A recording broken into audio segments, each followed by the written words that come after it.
Friends, welcome to Mahesh sir classes. National education పాలసీకి సంబంధించి కేంద్ర ప్రభుత్వం ఖచ్చితంగా అన్ని రాష్ట్రాలు పాటించాలంటే పశ్చిమ బెంగాల్, కేరళ, తమిళనాడుకి సంబంధించిన రాష్ట్రాలు మేము ఖచ్చితంగా పాటించాల్సిన అవసరం లేదని సుప్రీంకోర్టులో ఒక పిటిషన్ దాఖలు చేస్తే సుప్రీంకోర్టు ఈరోజు ఆ పిటిషన్ని సమర్థించింది.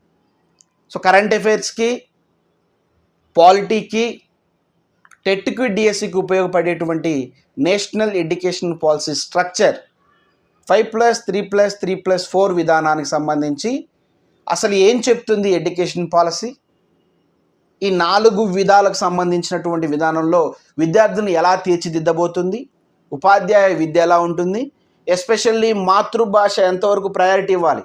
ఈరోజు చాలామంది మాతృభాషను మర్చిపోతున్నారు, తల్లి భాషను మర్చిపోతున్నారు.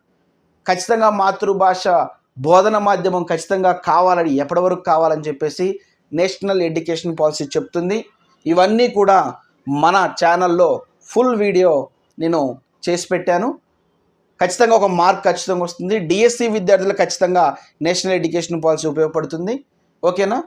సో కాబట్టి ఈ నేషనల్ ఎడ్యుకేషన్ పాలసీకి సంబంధించి ఫుల్ వివరాలు మీకు కావాలి.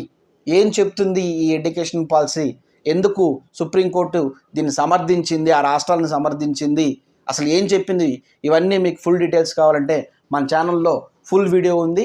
వెళ్ళి ఆ ఛానల్లో ఉన్నటువంటి ఫుల్ వీడియోని చూడండి.